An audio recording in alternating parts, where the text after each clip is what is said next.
जय हिंद दोस्तों। महात्मा गांधी के ऑनलाइन यूट्यूब प्लेटफॉर्म पर आप सभी का स्वागत है। दोस्तों, आज हम बात करने वाले हैं एमपीएसआई के बारे में, जो कि हाल ही में आपने देखा होगा कि सरकार के द्वारा एमपीएसआई का नया सिलेबस लॉन्च किया गया है। नया सिलेबस डिजाइन करके अपलोड किया गया है राजपत्र में, और जिसमें आपने देखा होगा कि पिछले साल की अपेक्षा इस साल जो लास्ट 2017 में हमारी एमपीएसआई की भर्ती हुई थी, उसकी अपेक्षा इस साल बहुत जो है क्रांतिकारी परिवर्तन किए गए हैं। और उसमें आपने देखा होगा कि ये परीक्षा पहले जो है केवल एक चरण में होती थी, एक एग्जाम होता था और इसके बाद फिजिकल टेस्ट होता था, इसके बाद इंटरव्यू होता था। लेकिन इस बार क्या हुआ है, इस बार इस परीक्षा को एमपीएसआई को जो गृह विभाग के द्वारा ली जाएगी, पुलिस हेडक्वार्टर अर्थात पीएचयू के द्वारा ली जाएगी, इसे 4 चरणों में संपन्न किया जाएगा। हम अगर बात करें प्रथम चरण की, तो ये प्रारंभिक परीक्षा के बारे में बात की जाएगी। द्वितीय चरण की अगर हम बात करें तो इसमें मुख्य परीक्षा ली जाएगी। मुख्य परीक्षा जो कि लगभग 300 नंबर की होगी। मुख्य परीक्षा ये लगभग आपके 2 पार्टों में होगी।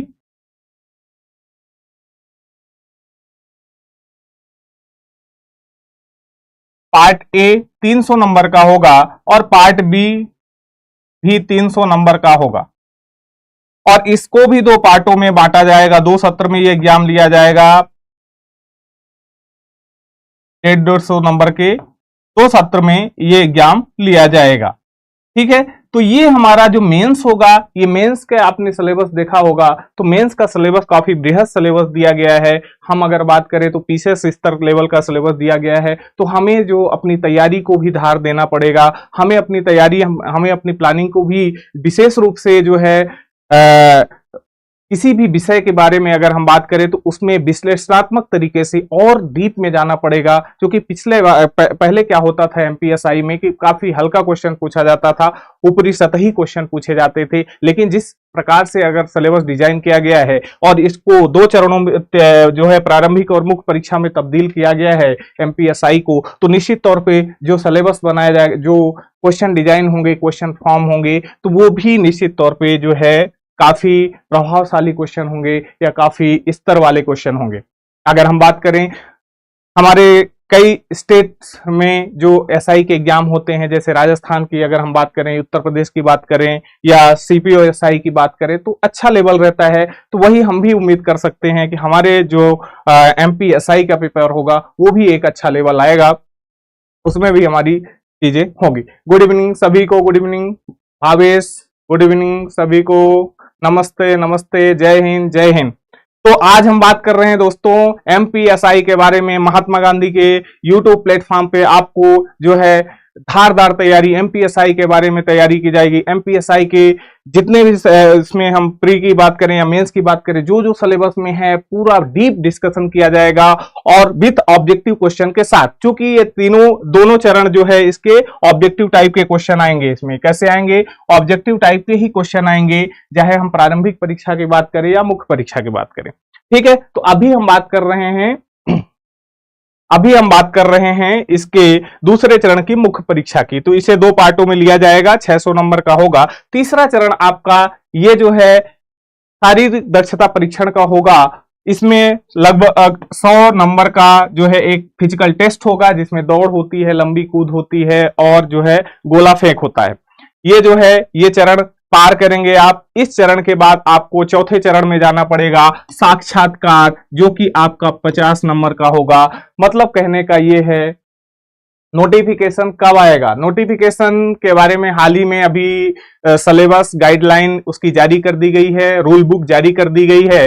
तो निश्चित तौर पे अब आपने पिछले कुछ दिनों पहले पेपर में भी देखा होगा कि गृह मंत्रालय से उसकी अनुमति भी मिल गई है। तो अब जैसे ही चूंकि इस बार एमपीएसआई की परीक्षा संभवतः पुलिस विभाग पुलिस हेडक्वार्टर के माध्यम के द्वारा संपन्न कराई जाएगी, तो निश्चित तौर पे जल्द ही नोटिफिकेशन आने की संभावना है। हमें नोटिफिकेशन का इंतजार करना ही नहीं है, हमें तो अपनी तैयारी को स्टार्ट कर देना है और एकदम पूरे दमखम के साथ स्टार्ट कर देना है और एक अच्छे गाइडेंस के साथ हमें तैयारी करनी है।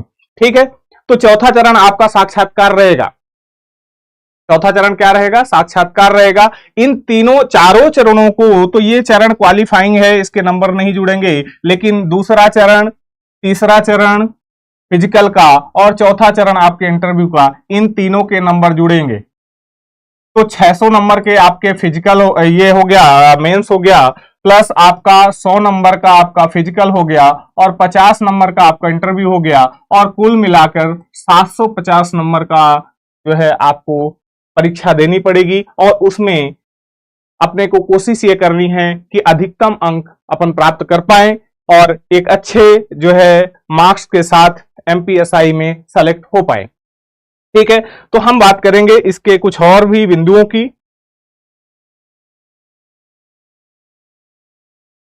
नेक्स्ट अगर हम बात करें इसके सिलेबस की, अगर हम बात करें तो इसमें जो है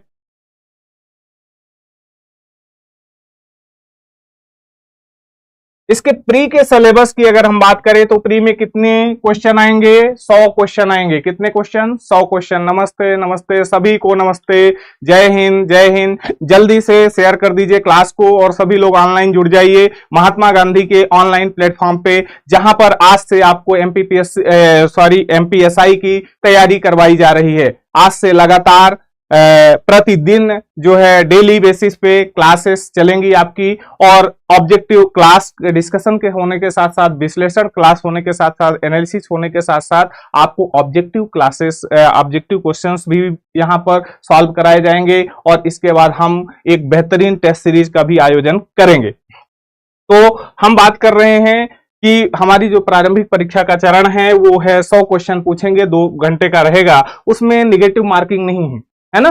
आप लोग समझ पा रहे होंगे। ये हमारे प्रारंभिक परीक्षा का पाठ्यक्रम है, जिसमें हिंदी भाषा, अंग्रेजी भाषा और विश्लेषणात्मक क्षमता, इतिहास, भूगोल, विज्ञान, नागरिक शास्त्र, बुनियादी कंप्यूटर ज्ञान, तर्क शक्ति और करंट अफेयर्स 10 यूनिट में बांटा गया है। अगर ये 100 क्वेश्चन हैं तो लगभग संभवतः ये हम मान के चल रहे हैं, जिस हिसाब से पेपर या क्वेश्चन फ्रेम किए जाते हैं, तो ये 10 यूनिट में से प्रत्येक से अगर 10 क्वेश्चन भी लिया तो 100 क्वेश्चन हो जाते है ना? तो हमें ये मानकर चलना है कि हर यूनिट से लगभग 10 क्वेश्चन पूछा जा सकता है। ठीक है, तो ये हमारे प्री का सिलेबस हो गया। इसके बाद मुख्य परीक्षा के सिलेबस हैं, और मुख्य परीक्षा के बाद इंटरव्यू और शारीरिक दक्षता परीक्षण का आयोजन होगा।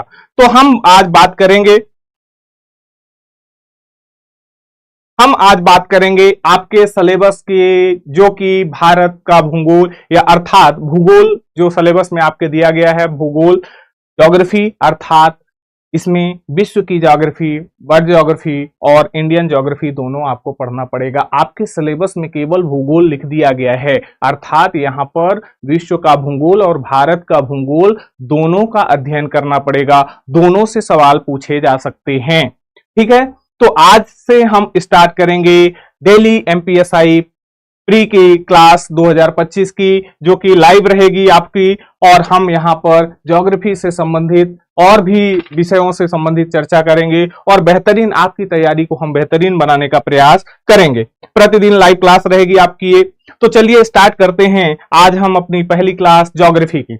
बहुत बेसिक से हमारी क्लासेस रहेंगी, बहुत बेसिक से आपको जो है क्लासेस करवाई जाएंगी, और वहां पर उस विषय वस्तु को, उस चैप्टर का पूरा निचोड़ जो है निकाल कर लाया जाएगा आपके सामने, और आपसे ऑब्जेक्टिव टाइप के क्वेश्चन भी करवाए जाएंगे। बिल्कुल बिल्कुल ऑब्जेक्टिव टाइप के क्वेश्चन भी करवाए जाएंगे। बैच कब आएगा? अभी तो लाइव बैचेस हमारे यहाँ शुरू हो गया है। ऑफलाइन बैचेस का अनाउंस जल्द ही कर दिया जाएगा। अभी तो फिलहाल हमारे यहाँ लाइव बैचेस शुरू हो गए हैं, आज से ही ये पहली क्लास है। ठीक है, चलिए तो हम बात करेंगे भारत के सामान्य परिचय की। एक डायग्राम बना होगा। ज्योग्राफी को बहुत सरल तरीके से समझना है। ज्योग्राफी, कुछ विषय ऐसे होते हैं जिनकी उस विषय वस्तु के अनुसार, उनके नेचर के अनुसार उनकी डिमांड होती है कि उनको उसी तरीके से समझा जाए। अगर हम बात करें जैसे ज्योग्राफी की, भूगोल की बात करें, तो भूगोल में अगर डायग्राम नहीं है तो डायग्राम के बिना भूगोल इतना जल्दी आसानी से समझ में नहीं आता है। तो हम डायग्राम बेसिस पे भूगोल को समझने का प्रयास करेंगे, उसको सरल बनाने का प्रयास करेंगे, और आप तक उसको बहुत आसान भाषा में पहुंचाने का प्रयास करेंगे। ठीक है, वॉइस इशू है? हेलो, वॉइस नहीं आ रही? डॉली जी, वॉइस नहीं आ रही क्या?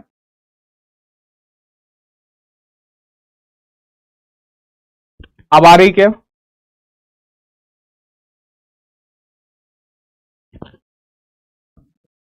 एक बार कमेंट में बता दीजिए, वॉइस क्लियर है? Clear, okay, very good. चलिए, तो हम स्टार्ट करते हैं भारत के भूगोल की। भारत, ये हमारा भारत, प्यारा भारत महान, जिसका डायग्राम आपको दिख रहा होगा। हम बात कर रहे हैं इसके आकृति की। इसकी आकृति कैसी है? इसकी आकृति है चतुष्कोणीय। कैसी आकृति है? चतुष्कोणीय। कैसी आकृति है? चतुष्कोणीय। चतुष्कोणीय आकृति की अगर हम बात करें, चतुष्कोणीय आकृति, चतुष्कोणीय का मतलब यह है कि इसके चार कोने हैं, उत्तर, पश्चिम, दक्षिण, पूर्व। ये कोना इस तरीके से जब हम इसको मिलाते हैं चारों कोनों को, तो एक आकृति बनती है जिसमें चार कोने दिखाई देते हैं, चार कोण दिखाई देते हैं, इसीलिए इसे चतुष्कोणीय कहा जाता है। अब हम बात करते हैं कि बहुत बेसिक से समझना है इसको कि आखिर ये भारत का निर्माण, ये जो भारत हमारा आकृति जो हमारी दिख रही है, ये भू आकृति दिख रही है, इसका निर्माण कैसे हुआ है। आपने सुना होगा, पढ़ा भी होगा, निश्चित तौर पे थोड़ा बहुत तो आप लोगों ने भी पढ़ा होगा, तो सुना होगा कि भारत किसका हिस्सा है? गोंडवाना लैंड का। अगर हम भू आकृतिक दृष्टिकोण से देखें, प्लेट के दृष्टिकोण से देखें, भौगोलिक दृष्टिकोण से देखें, तो किसका भाग है? गोंडवाना लैंड का पार्ट है। क्लियर है? गोंडवाना लैंड, ये गोंडवाना लैंड क्या है और किस तरीके से ये पार्ट जो है भारत वहां से टूट करके हमारे एशिया महाद्वीप की तरफ आया, या किस तरीके से एशिया का निर्माण हुआ या महाद्वीपों का निर्माण हुआ, इसके लिए आपको एक बहुत ही उसमें जाना पड़ेगा। एक बहुत ही शानदार थ्योरी है इसमें, महाद्वीपीय विस्थापन सिद्धांत की थ्योरी। महाद्वीपीय विस्थापन सिद्धांत, जिसे वेगनर साहब ने दिया था, उन्होंने ही बताया था कि जो है ये अंगारा लैंड और गोंडवाना लैंड किस तरीके से बनते हैं और किस तरीके से हमारे महाद्वीपों का निर्माण होता है, अर्थात और महासागरों का निर्माण होता है और निरंतर उनका विस्थापन हो रहा है। क्लियर है? तो ये बनाने के लिए हमें थोड़ा सा पीछे चलना पड़ेगा। तो आइए हम जानते हैं कि किस तरीके से भारत हमारा ये गोंडवाना लैंड का जो पार्ट है, इसका निर्माण कैसे हुआ। बहुत सिंपल सी भाषा में समझना है आपको, बहुत आसान तरीके से ज्योग्राफी को समझना है। लेक्चर हिंदी में होगा, दोनों मीडियम की क्लासेस प्रोवाइड करवाई जाएंगी। अभी तो फिलहाल हिंदी मीडियम में ही आपको प्रोवाइड करवाई जा रही हैं। अगर हम बात करें गोंडवाना लैंड की, तो आज से लगभग परमियन काल की अगर हम बात करें, वेगनर साहब का कहना था, समझिएगा इसको कैसे बना है। वेगनर साहब का कहना था कि आज से लगभग परमियन युग के आसपास, परमियन युग के आसपास एक ठोस अग्निपिंड था और जिसके चारों ओर एक द्रव पदार्थ था, द्रव पदार्थ था, जिसे इस ठोस पदार्थ को क्या नाम दिया इन्होंने? पेंजिया। क्या नाम दिया? पेंजिया। पेंजिया। और इस तरल पदार्थ को, जो ये चारों ओर पानी फैला हुआ था उस ठोस पिंड के, उसे नाम दिया इन्होंने पेंथालासा। क्या नाम दिया? पेंथालासा। ठीक है। इसके बाद क्या हुआ? इसके बाद क्या हुआ कि इनका कहना यह है कि यहां से इस पिंड पे जो ये ठोस पदार्थ था पेंजिया, यहां पर आंतरिक बल लगने के कारण, आंतरिक बल लगने के कारण यह दो पार्टों में विभाजित हुआ, दो पार्टों में विभाजित हुआ। ठीक है। उस पार्ट को क्या बोला गया? उन दोनों पार्टों को, ऊपर वाले पार्ट को बोला गया अंगारा लैंड और नीचे वाले पार्ट को बोला गया गोंडवाना लैंड, गोंडवाना लैंड। ठीक है। ये जो अंगारा लैंड है और गोंडवाना लैंड है, जब ये दो पार्टों में विभाजित हुआ तो जो ये पेंथालासा वाला द्रव पदार्थ था वो इसके चारों ओर फैल गया, और जो इसके मध्य में था उसे नाम दिया गया टेथिस सागर। इसे नाम दिया गया क्या? टेथिस सागर। ठीक है, टेथिस सागर।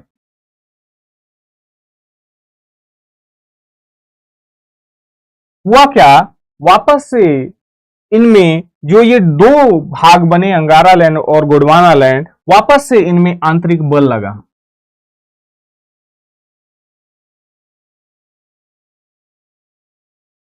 पुनः ये जो है दोनों टूटे और कई खंडों में विभाजित हुए, जिनमें से अंगारा लैंड से हमारा क्या बना? नॉर्थ अमेरिका, ग्रीनलैंड और यूरेशिया वाला पार्ट। यूरेशिया बना, किससे बना? अंगारा लैंड से। गोंडवाना लैंड से क्या क्या बना भाई? तो गोंडवाना लैंड से बना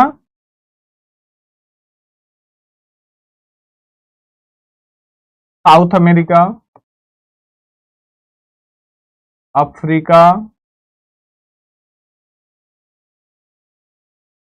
अफ्रीका, मेडागास्कर, ऑस्ट्रेलिया और प्रायद्वीपीय भारत। और ये प्रायद्वीपीय भारत यहां से खिसक करके यहां निरंतर ये आगे बढ़ता गया, और ये जो है यूरेशियाई प्लेट और ये इंडो ऑस्ट्रेलियन प्लेट एक दूसरे से टकराई, और ये हमारे भारत के इस स्वरूप का निर्माण हुआ। आई बात समझ में? किस तरीके से हमारे भारत को ये स्वरूप मिला, किस तरीके से वो पार्ट जो है, दोनों प्लेटें अंगारा लैंड और गोंडवाना लैंड दोनों विखंडित हुई और उससे यूरेशिया बना, और इससे गोंडवाना लैंड से प्रायद्वीपीय भारत बना, और दोनों एक दूसरे के समीप आए, दोनों एक दूसरे के करीब गए। वो प्लेट भारी है, बड़ी है, थोड़ा सा यूरेशियाई प्लेट बड़ी है, उसके कारण से वो स्थायी थी, और ये प्लेट खिसक करके उसमें टकराई, और किस तरीके से हमारे भारत के जो है, भारत की इस आकृति का निर्माण। क्लियर है? तो ये थ्योरी हम जब वर्ल्ड ज्योग्राफी नमस्ते नमस्ते एप्लीकेशन में ऑनलाइन बैच कब चालू होगी, एप्लीकेशन में ऑनलाइन बैच भी बहुत जल्दी अनाउंस कर दिया जाएगा, आप सभी को बहुत जल्दी सब चालू कर दिया जाएगा। और हमारा प्लान है कि हम एमपीएसआई को व्यवस्थित तरीके से जो है आपकी तैयारी को और धारदार तरीके से बनाएं, क्योंकि इस बार एमपीएसआई का सिलेबस आपने देखा ही होगा कि आपको एक नई रणनीति के साथ तैयारी करने की आवश्यकता है। पुरानी रणनीति के साथ जो पुराने एसआई के सिलेबस थे, वर्ल्ड ज्योग्राफी नहीं आएगी क्या? बिल्कुल बिल्कुल सब वर्ल्ड ज्योग्राफी हमने पहले ही बोल दिया लेक्चर में कि विश्व का भूगोल और भारत का भूगोल दोनों चालू किया जाएगा, दोनों इसमें करवाया जाएगा। अभी हम आज एक सामान्य, चूंकि आज हमारी पहली क्लास है, तो हम एक सामान्य परिचय के साथ इस क्लास को स्टार्ट कर रहे हैं।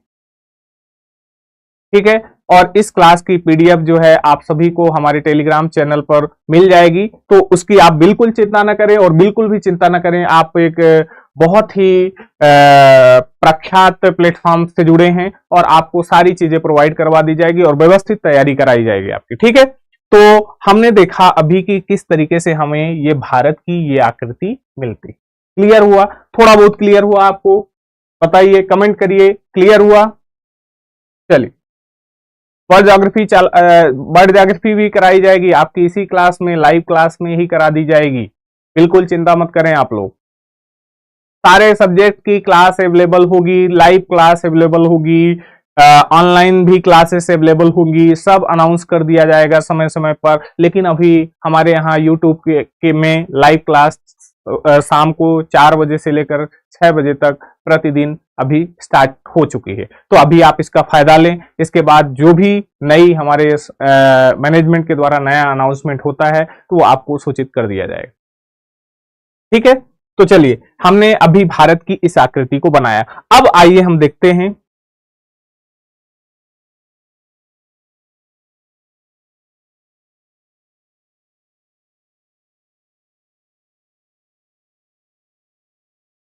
चलिए, तो जो पहला एक टर्म्स आपने पढ़ा होगा कि भारत जो है गोंडवाना लैंड का पार्ट है, किसका पार्ट है? गोंडवाना लैंड का पार्ट है,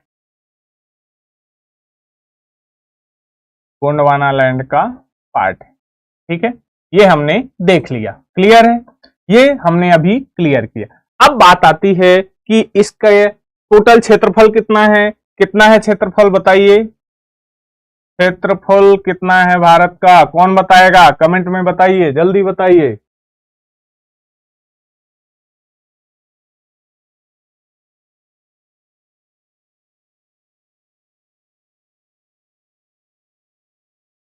कितना है क्षेत्रफल, कितना है क्षेत्रफल, कमेंट करके बताइए, जल्दी से बताइए। 32,87,263 वर्ग किलोमीटर क्षेत्रफल है, जो कि पूरे विश्व का कितने प्रतिशत है? जल्दी से कमेंट में बताइए। आप लोग कमेंट में जल्दी जल्दी उत्तर भी दे सकते हैं। कितना है कमेंट में लिख के बताइए मुझे, कितना भाग पूरे विश्व का कितने प्रतिशत है? विश्व का प्रतिशत कितना है ये? 2.4। कितना? 2.4% भाग जो है भारत भूमि जो है उसको उसमें अपनी भागीदारी निभाती है।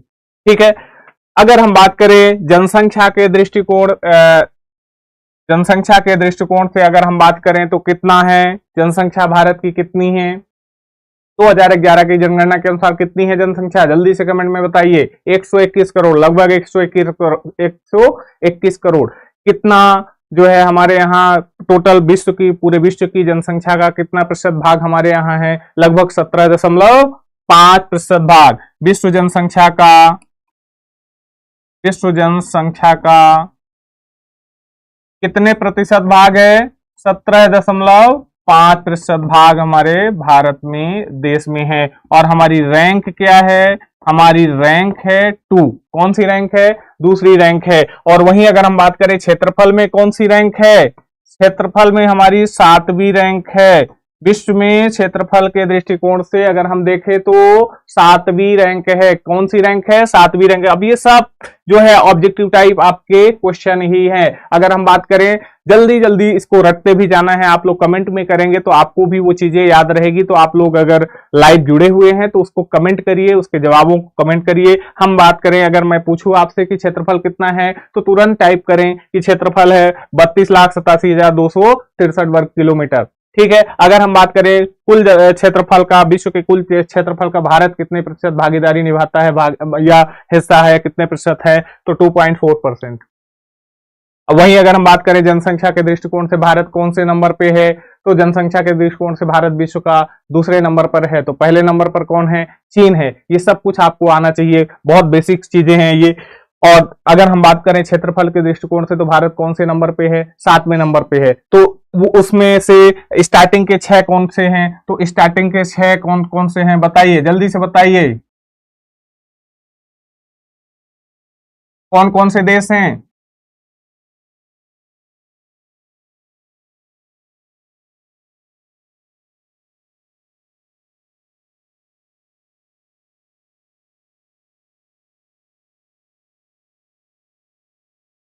रूस, कनाडा, उत्तरी अमेरिका, देन इसके बाद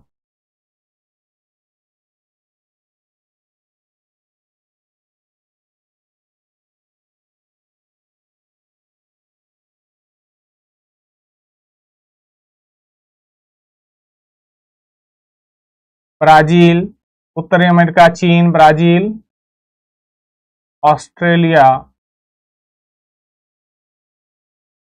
और देन भारत।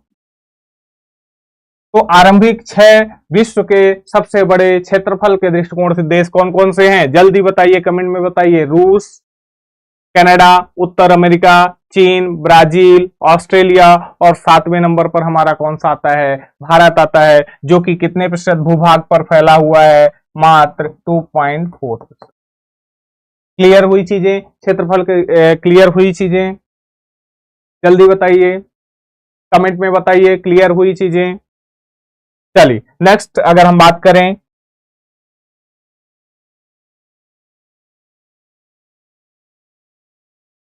भारत के चतुष्कोणीय आकृति की बात करें और चारों इसके कोने की बात करें या बिंदुओं की बात करें, सभी बिंदुओं की बात करें, तो इसमें उत्तरी बिंदु की अगर हम बात करें तो उत्तरी बिंदु को क्या नाम दिया गया है और किस अक्षांश और देशांतर पर स्थित है? उत्तरी बिंदु को क्या बोला गया है? इंदिरा काल। क्या बोला गया है? इंदिरा काल। कहां पर है ये वर्तमान में यूटी जो हमारा लद्दाख है, लद्दाख में है। कहां? यूटी हमारा जो लद्दाख है, लद्दाख में आता है इंदिरा काल। अगर हम बात करें इसके पूर्वी बिंदु की बात करें तो भारत का पूर्वी बिंदु है क्या? की बिथु, जो कि अरुणाचल प्रदेश का अंजाव जिला है, वहां पर है। अरुणाचल प्रदेश का अंजाव जिला है, वहां पर ये किबिथु स्थित है। ठीक है। इसके अगर हम पश्चिमी बिंदु की बात करें तो गुगरिया या कहीं गोहर मोती भी लिखा रहता है, गोहर मोती।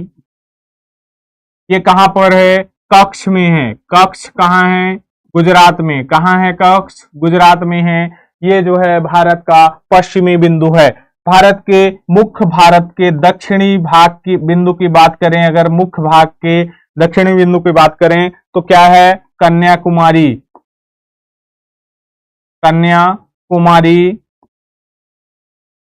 केप केमोरिन के पास, केप केमोरिन, कन्याकुमारी, जो कि कहां है? आपके तमिलनाडु में। ठीक है।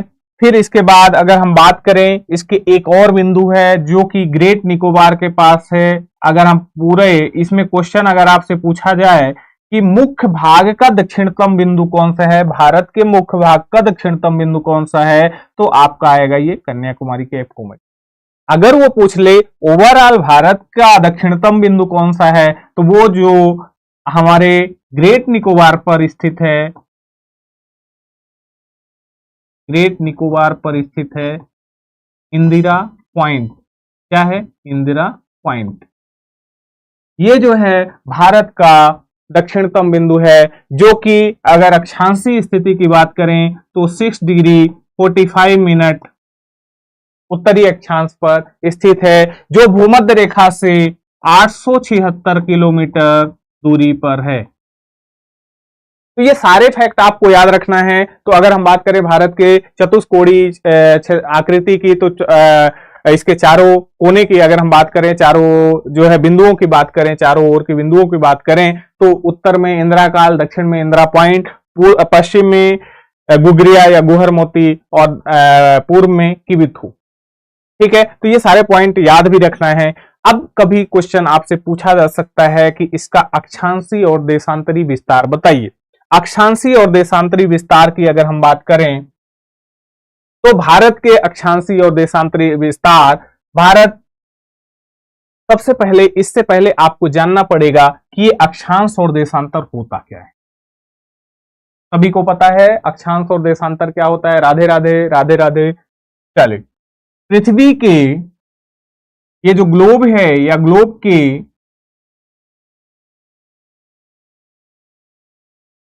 समानांतर, इसमें बीच एंगल, यहां सेंटर से एंगल लिया गया और समानांतर कई रेखाएं खींची गई।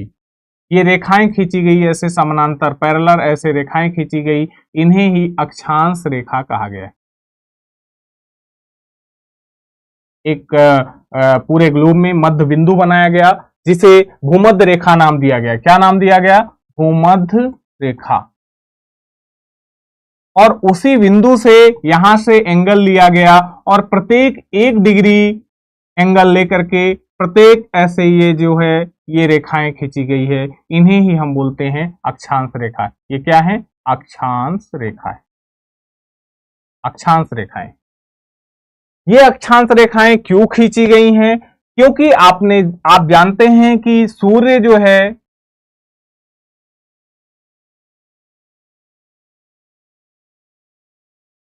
सूर्य की जो किरणें हैं, प्रकाश किरणें हैं, वो पृथ्वी के विभिन्न भागों में अलग अलग समय पर परिवर्तित होती रहती हैं।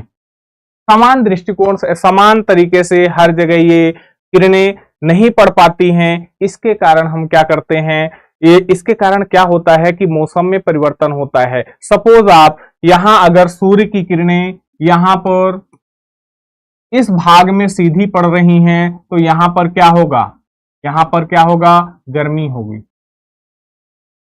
लेकिन अगर सूर्य की किरणें इधर साइड सीधी पड़ रही हैं, यहां पर सीधी पड़ रही हैं, तो फिर गर्मी यहां होगी। तो जब गर्मी यहां होगी तो इस साइड तिरछी पड़ेंगी तो यहां क्या हो जाएगी, ठंड हो जाएगी। जब गर्मी इस क्षेत्र में होगी तो इस साइड क्या हो जाएगी, ठंड।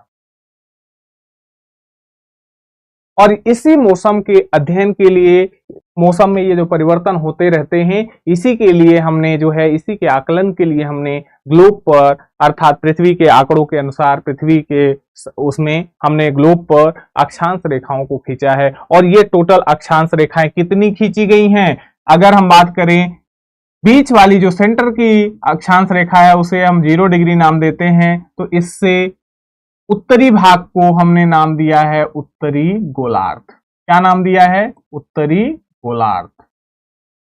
और इसके दक्षिणी भाग को 0 डिग्री अक्षांश रेखा के दक्षिणी भाग को दक्षिणी गोलार्ध बोला गया है, दक्षिणी गोलार्ध।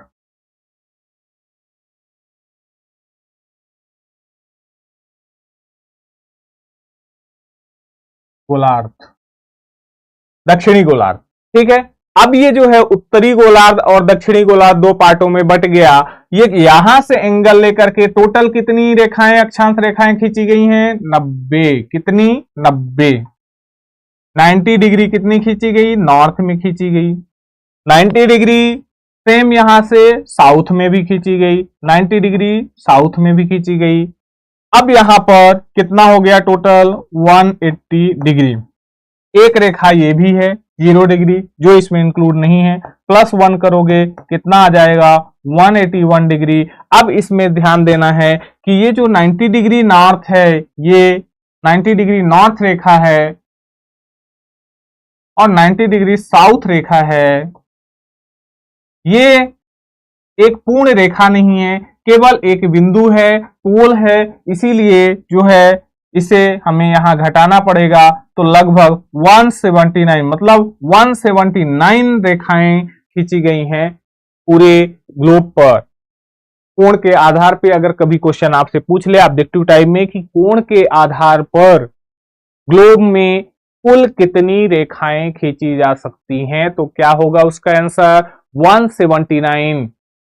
कितनी, 179 रेखाएं खींची जा सकती हैं कोण के आधार पे। अगर इसी का कुछ उल्टा पूछ ले, अलग पूछ ले कि आप बताइए कि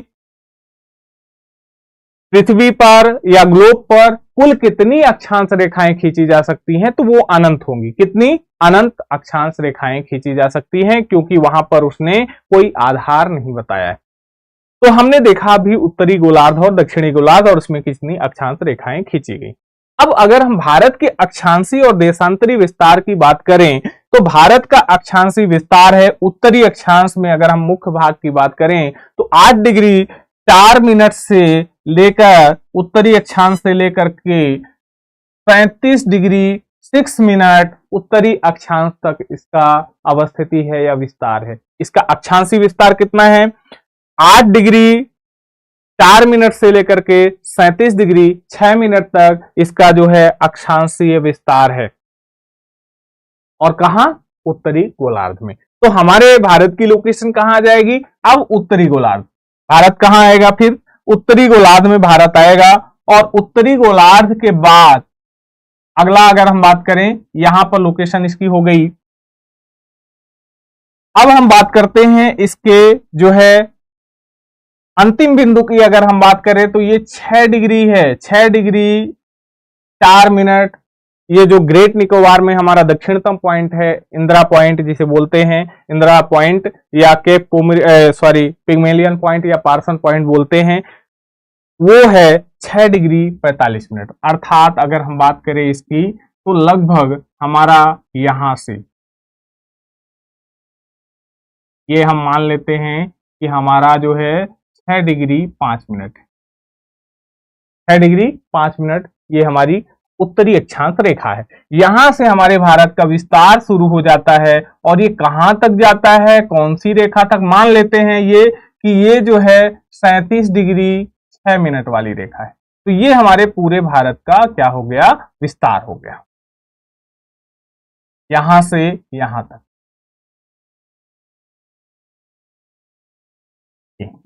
ठीक है, और कहां है विस्तार इसका, ग्लोब में बात करें तो उत्तरी गोलार्ध पर। समझ पा रहे हो बात को, उत्तरी गोलार्ध पर। फिर अब इसका अक्षांशीय विस्तार के साथ साथ अब हमें देखना है देशांतरीय विस्तार। देशांतरीय विस्तार कितना है, 68-60 पूर्वी देशांतर से लेकर के 97-25 पूर्वी देशांतर। अब ये क्या है, ये नया कौन सा कॉन्सेप्ट आ गया, देशांतर। तो देशांतर जो है तिथि को पता लगाने के लिए ग्लोब में लंबवत रेखाएं खींची गई है, लंबवत रेखाएं खींची गई है। और 0 डिग्री देशांतर रेखा कहां से खींची गई है, लंदन के ग्रीनविच मीन टाइम से, लंदन के ग्रीनविच मीन टाइम से, वेधशाला से, ग्रीनविच वेधशाला से खींची गई है और इसे जीएमटी भी बोला जाता है। ये 0 डिग्री देशांतर रेखा है। इसके पूर्वी वाले पार्ट को बोल दिया गया है पूर्वी देशांतर और इसके पश्चिम वाले पार्ट को बोल दिया गया है पश्चिमी देशांतर। ठीक है, पूर्वी देशांतर और पश्चिमी देशांतर। अब ये पूर्वी देशांतर और पश्चिमी देशांतर की अगर हम बात करें तो ये जो है देशांतर रेखाएं हैं। इसको जब मैं वर्ल्ड ज्योग्राफी पढ़ाऊंगा, विश्व का भूगोल पढ़ाऊंगा, तो वहां पर एक बड़ा टॉपिक है अक्षांश एवं देशांतर। वहां और विस्तार से आपको चीजें समझ में आएंगी, सब सारी चीजें समझ में आएंगी कि किस तरीके से ये रेखाएं खींची जाती हैं, किस इन रेखाओं के बीच की दूरी क्या होती है, क्यों खींची जाती हैं और इन रेखाओं का महत्व क्या है, कर्क रेखा क्या है, मकर रेखा क्या है, सारी चीजें आपको वर्ल्ड ज्योग्राफी में करवाई जाएंगी। ठीक है, फिर इसके बाद हम बात करें, ये जो यहां पर हम देख रहे हैं 0 डिग्री ग्रीनविच, ये जो है रेखा, तो ये रेखा इसलिए खींची गई है कि इस ग्लोब पर या पूरी पृथ्वी पर समय सूर्य की स्थिति सूर्य के प्रकाश की स्थिति में परिवर्तन होने के कारण दिन और रात में भी परिवर्तन होता रहता है, दिन और रात में परिवर्तन होता है, अर्थात हमारे यहाँ तिथियों में भी परिवर्तन होता है। इसलिए हमने देशांतर रेखाओं को खींचा है। भारत के दृष्टिकोण से अगर हम बात करें तो भारत का देशांतरी विस्तार कहां से कहां तक है, 68 डिग्री 60 मिनट पूर्वी देशांतर से। कहां से, पूर्वी देशांतर, अर्थात हमारा यहाँ ये इस वाले एंगल में आएगा। कहां आएगा भारत, यहां पर आएगा, इस कोने में आएगा, उत्तरी गोलार्ध पूर्वी देशांतर। ठीक है, उत्तरी गोलार्ध और पूर्वी देशांतर में भारत की अवस्थिति है, अर्थात भारत हमारा कहां पर है, यहां। कहां, यहां, ये हमारे भारत की लोकेशन है ग्लोब पर। तो कुल मिला के हम ये कह सकते हैं कि भारत की ग्लोब में लोकेशन क्या है, उत्तरी गोलार्ध, या आप सीधा लिख सकते हो उत्तर पूर्वी गोलार्ध पर, उत्तर पूर्वी गोलार्ध, ऐसा भी लिख सकते हो, ऐसा भी लिख सकते हो आप, है ना, क्योंकि ये नॉर्थ ईस्ट ही है, उत्तर पूर्व ये नॉर्थ हो गया हमारा, ये क्लियर है चीजें। तो भारत की जो अवस्थिति है वो 68 डिग्री 7 मिनट पूर्वी देशांतर से लेकर ये जो 97 डिग्री 25 मिनट पश्चिमी देशांतर, पूर्वी देशांतर तक है। तो ये हमारा देशांतरी विस्तार है। क्लियर है चीजें, अभी कुछ क्लियर हुआ? तो देशांतरी विस्तार और अक्षांशीय विस्तार हमने देखा। फिर बात आती है, अगला क्वेश्चन आपसे पूछा जा सकता है कि उत्तर से दक्षिण भारत की दूरी बताइए, भारत कितना विस्तार बताइए। तो उत्तर से दक्षिण अगर हम भारत के विस्तार की बात करें तो कितना है, 3214 किलोमीटर। अब आप टेक्निकली इसको अक्षांश रेखाएं पता है आपको, अक्षांशीय विस्तार पता है, तो ये किलोमीटर निकाल भी सकते हैं, पर उतना डीप जाना हमारे लिए ठीक नहीं है। उतना डीप किसी पीसीएस में भी नहीं पूछता है और संभवतः एसआई में भी उतना डीप नहीं जा पाएगा। लेकिन अगर आप निकालना चाहते हैं तो इसको निकाला जा सकता है। कैसे निकालेंगे? आपको अक्षांशीय विस्तार उसका पता है और यह भी पता है कि अक्षांशीय विस्तार एक दो अक्षांश रेखाओं के बीच की दूरी कितनी है, शायद अभी हमने नहीं बताया है। दो अक्षांश रेखाओं के बीच की दूरी 111.3 किलोमीटर होती है, 111.3 किलोमीटर होती है दो अक्षांश रेखाओं के बीच की दूरी। अब ये आपको इसका अक्षांशीय विस्तार पता है, तो अक्षांश निकाल करके कुल कितना अक्षांशीय विस्तार है भारत का, तो भारत का कुल अक्षांशीय विस्तार कितना है? 30 डिग्री, लगभग 30 डिग्री। कितना? 30 डिग्री। आप उससे निकाल सकते हैं, आपका उत्तर इसके आसपास आएगा, 3214 किलोमीटर विस्तार है भारत का उत्तर से दक्षिण। क्लियर हुई चीजें? तो याद रहेगा ये 3214 उत्तर से दक्षिण विस्तार भारत का कितना है? 3214। अक्षांशीय विस्तार की अगर हम बात करें तो भारत का कितना है? सर ज्योग्राफी में अवकेश जी, ज्योग्राफी में लगभग, क्योंकि प्री में जो सिलेबस है प्रारंभिक परीक्षा के, हमने जैसे स्टार्टिंग लेक्चर के स्टार्टिंग में ही आपसे जो है थोड़ा पाठ्यक्रम के बारे में परिचर्चा की, उसमें हमने देखा कि केवल उसमें भूगोल लिख दिया गया है और केवल सिलेबस में इतिहास लिख दिया गया है, केवल विज्ञान लिख दिया गया है। अब भूगोल जब सिलेबस में लिख दिया गया है तो आप उसका मतलब क्या लगाते? जब उसने उसको अंदर बाइफरकेट करके चीजों को नहीं बताया है तो इसका मतलब ये होता है कि वह विश्व भूगोल से भी सवाल पूछ सकता है और भारत के भूगोल से भी सवाल पूछ सकता है। अगर वो स्पेसिफिक टॉपिक निकाल के दे देता, जैसा कि आपने मेंस का सिलेबस अगर देखा होगा तो मेंस में भी ज्योग्राफी का टॉपिक नहीं दिया हुआ, तो मेंस प्री में उसने ज्योग्राफी पूर्णतः केवल लिख दिया है और कोई भी बाइफरकेट करके कोई टॉपिक नहीं बताया। तो हमें ये मानकर चलना चाहिए कि ज्योग्राफी पूरी पढ़नी पड़ेगी, भूगोल पूरा पढ़ना पड़ेगा, चाहे हम विश्व भूगोल की बात करें या भारत के भूगोल की बात करें। फैक्चुअल चीजें पढ़नी पड़ेगी, जहां कॉन्सेप्ट होगा कॉन्सेप्ट को समझना पड़ेगा।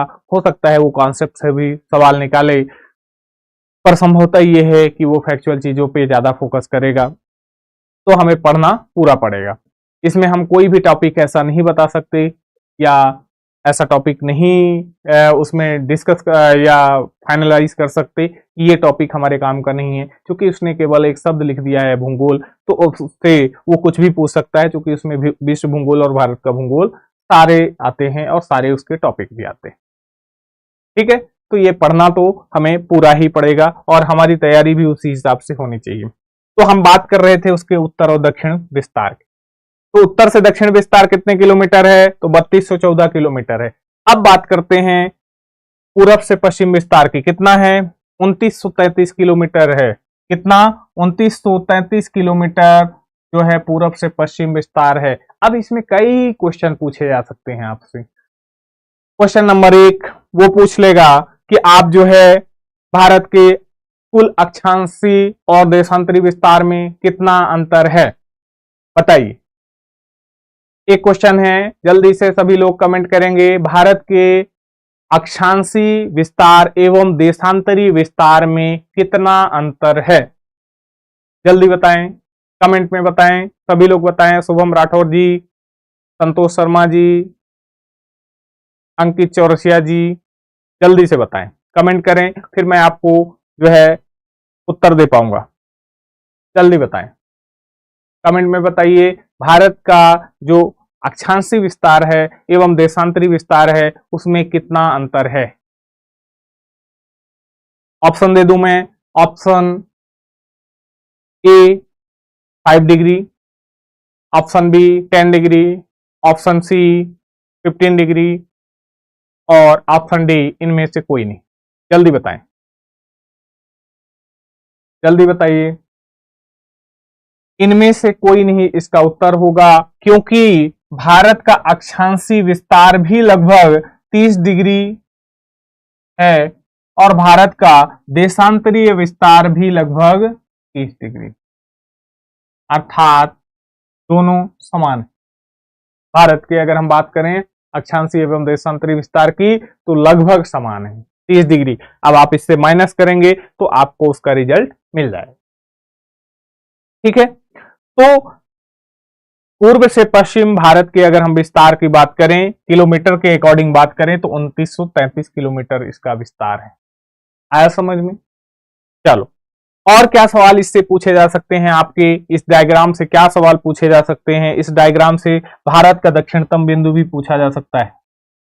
दक्षिणतम बिंदु जिसे इंदिरा पॉइंट कहा जाता है। प्रज्ञा राजपूत 281 एक्सप्लेन करके उसमें उसके आगे भी लिखिए कुछ। अंतर हमने पूछा था, कितना अंतर है? तो अंतर 30 डिग्री अक्षांशीय विस्तार भी है इसका और 30 डिग्री देशांतरी विस्तार भी है, अर्थात इन अक्षांशीय और देशांतरी विस्तार में कोई अंतर नहीं है, लगभग समान। आप उसमें पॉइंट में नहीं जाना है अपने को, लगभग समान है। ठीक है, चलिए, तो ये हमारे इससे सवाल पूछे जा सकते हैं इसमें। अगला अगर हम बात करें, कुछ क्वेश्चन इसमें और डिजाइन हो सकते हैं, जैसे कि वो आपसे उत्तरी बिंदु का, इंदिरा कॉल का अक्षांशीय विस्तार पूछ सकता है, पूर्वी बिंदु का देशांतरी विस्तार पूछ सकता है, पॉइंट पूछ सकता है। एक चीज और यहाँ पे आपसे पूछी जा सकती है, ये तो अक्षांश देशांतर की बात हो गई।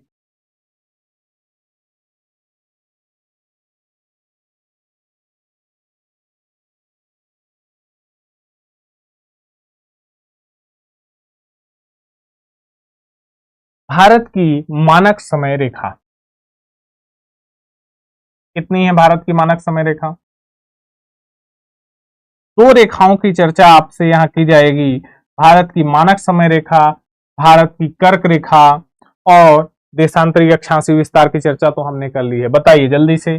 भारत की मानक समय रेखा है 82 डिग्री 30 मिनट। कितनी? 82 डिग्री 82 डिग्री 30 मिनट। ठीक है, इसे भारत की मानक समय रेखा कहते हैं।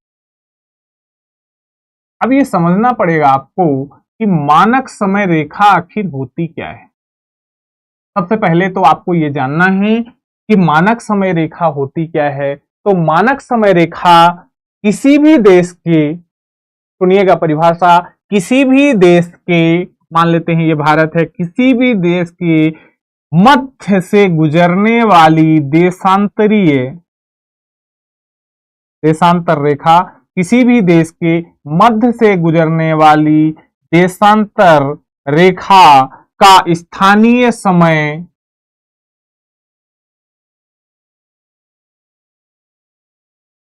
ही मानक समय रेखा है, या किसी भी देश के मध्य से गुजरने वाली देशांतर रेखा ही उस देश की मानक समय रेखा कहलाती है। कहने का मतलब ये है कि भारत के, इस पूरे भारत के जो समय का निर्धारण किया जाएगा वो यहां के स्थानीय समय अर्थात इस मानक समय रेखा के स्थानीय समय के आधार पर निर्धारित किया जाएगा। आई बात समझ में? मतलब ये जो 82 डिग्री एंड 30 मिनट्स ये जो देशांतर रेखा है, यहां पर जो स्थानीय समय होगा वही भारत का मानक समय होगा। वही भारत का क्या होगा? मानक समय होगा। एमपी सर, एमपीएसआई टेक्निकल का सिलेबस बता दीजिए। बिल्कुल, सिलेबस के बारे में हमने डिस्कशन अभी प्रीलिम्स के सिलेबस का ही मात्र हमने डिस्कशन किया है, क्योंकि अभी ये क्लास जो है हमारी प्रीलिम्स के अकॉर्डिंग क्लास चल रही है। निश्चित तौर पे जब हमारी क्लास एमपीएसआई के मुख्य परीक्षा के भी क्लास चलेगी तो हम उसमें भी देखेंगे। ये क्लास केवल आपके एमपीएसआई के लिए ही इंपॉर्टेंट नहीं है, अपितु आप जितने भी व्यापम के एग्जाम देते हैं या एमपीपीएससी का एग्जाम देते हैं या अदर स्टेट पीसीएस का, जहां जहां आपको ज्योग्राफी सब्जेक्ट लगता है वहां ये क्लास इंपॉर्टेंट होती है। हर जगह इसकी अपनी उपयोगिता है।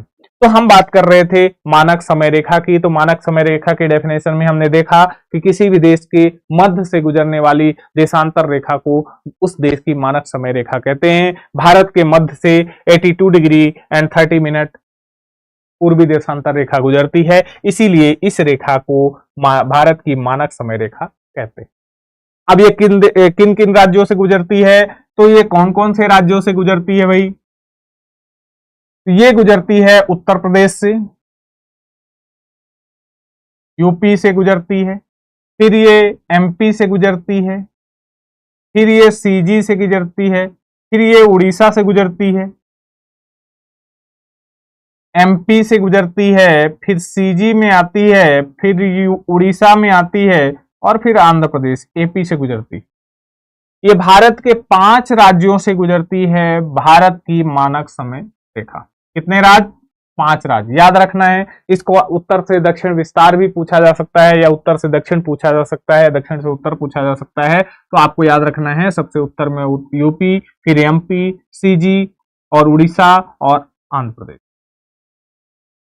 इन 5 राज्यों से भारत की मानक समय रेखा गुजरती है, या मानक देशांतर रेखा गुजरती। क्लियर है? अब ये क्यों खींची जाती है? बात ये आती है कि ये भारत किसी भी देश के मध्य वाली देशांतर रेखा को ही मानक समय रेखा क्यों कहा? आइए समझते हैं। एक्स सर्विसमैन का कोटा है क्या सर? एक्स सर्विसमैन के कोटा के बारे में आपको थोड़ा सा देखना पड़ेगा नोटिफिकेशन में। आप नोटिफिकेशन डाउनलोड करके देख लीजिएगा। संभवतः एक्स सर्विसमैन का कोटा हर वैकेंसी में रहता है, तो निश्चित तौर पे इसमें भी होना चाहिए। हालांकि इस बार आयु भी बहुत ज्यादा बढ़ा दी है इसमें, तो अब वो देखना पड़ेगा आपको, तो एक बार नोटिफिकेशन में देख लीजिएगा, है ना। हम बात कर रहे थे कि किसी भी देश की ये जो मिड देशांतर रेखा होती है उसे ही मानक समय रेखा या मानक यामोत्तर रेखा क्यों जो है निर्धारित किया जाता है या कहा जाता है। सपोज हमने देखा कि पृथ्वी में, आपने देखा होगा कि हम इंडिया में बैठे हैं और हमारा कोई भाई बंधु या दोस्त हमारा कोई अमेरिका में है या किसी अन्य देशों में है, तो वहां के समय, वहां के दिन और रात से यहाँ के दिन और रात में परिवर्तन रहता है, बदलाव रहता है। अगर यहाँ दिन है तो वहां संभवतः रात होगी, वहां अगर रात हो रही होगी तो यहाँ संभवतः दिन हो रहा होगा। तो ये परिवर्तन होता है, तो ये स्थानीय समय में परिवर्तन होता है कि नहीं? तो ये परिवर्तन से बचाने के लिए कि स्थानीय समय में जो है उसके मानक समय किस तरीके से वो उस देश का जो है एक ऐसी मध्य लाइन से जो स्थानीय समय है उसके मिड से जो रेखा जा रही है उसका स्थानीय समय के अकॉर्डिंग ही उस देश के मानक समय का निर्धारण कर दिया जाए।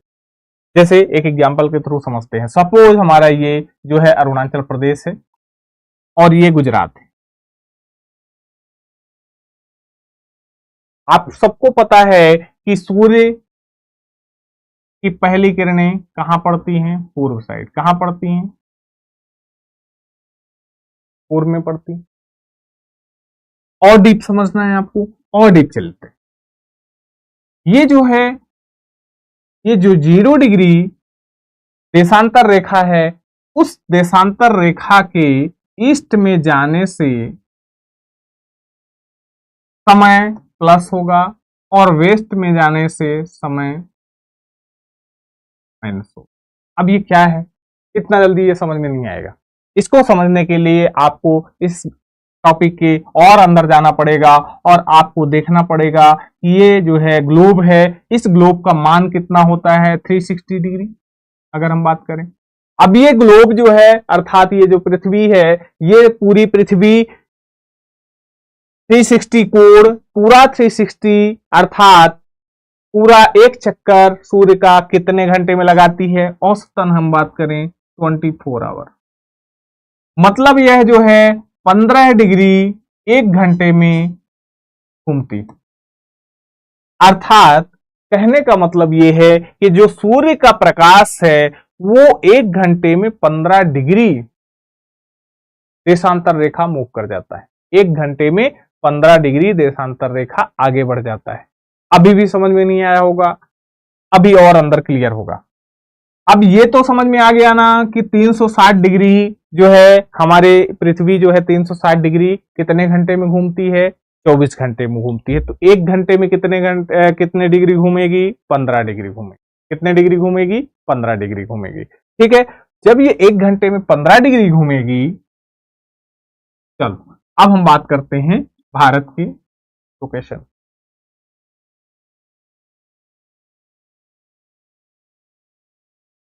ये हमारा 0 डिग्री जीएमटी है, ग्रीनविच मीन टाइम है। यहां से पूरे पृथ्वी में, पूरे ग्लोब में 24 मानक समय रेखाएं खींची गई। कितनी? 24 मानक समय रेखाएं खींची गई। अभी यहां पर नहीं बन पाएगा पूरी। 24 मानक समय रेखाएं खींची गई हैं। 12 मानक समय रेखाएं इधर है ईस्ट में, और 12 मानक समय रेखाएं कहां है? वेस्ट में। 12 पश्चिम में है। एक मानक समय रेखा के मध्य का कोण कितना है? 15 डिग्री। कितना है? 15 डिग्री। अभी हमने थोड़ी देर पहले ही देखा कि 1 घंटे में 15 डिग्री अगर घूम रही है तो 1 डिग्री घूमने में कितना समय लगेगा उसको? 4 मिनट। कितना? 4 मिनट। कैसे निकलेगा ये? 15 चौको 60 मिनट से इसको 60 डिग्री 60 मिनट कर दोगे और इसको डिवाइड कर दोगे तो आपको 1 डिग्री बराबर 4 मिनट आएगा। मतलब जो ये देशांतर रेखाएं खींची गई हैं, 1 डिग्री देशांतर रेखा को प्रकाश में चलने में कितना समय लगता है? पृथ्वी को घूमने में कितना समय लगता है? कितना समय लगता है? 4 मिनट का। अब 4 मिनट का समय लगता है। आपको भारत के देशांतरी विस्तार, अभी हमने थोड़ी अक्षांशी विस्तार या देशांतरी विस्तार बताया 30 डिग्री। कितना? 30 डिग्री बताया। अब 1 डिग्री घूमने में कितना समय लगा? 4 मिनट का। तो 30 डिग्री घूमने में कितना समय लगेगा? 120 मिनट। 4 तिहाई 12, 3 चौक 12, 120 मिनट। अर्थात 60 दूनी 120 मिनट, मतलब 2 घंटे। मतलब कहने का ये है, यहां से क्या निकल करके आया कि ये इस बिंदु के, भारत के पश्चिमी बिंदु और भारत के पूर्वी बिंदु के मध्य जो है स्थानीय समय में कितना अंतर होगा? तो 2 घंटे का अंतर होगा। कितना अंतर होगा? 2 घंटे। कितना?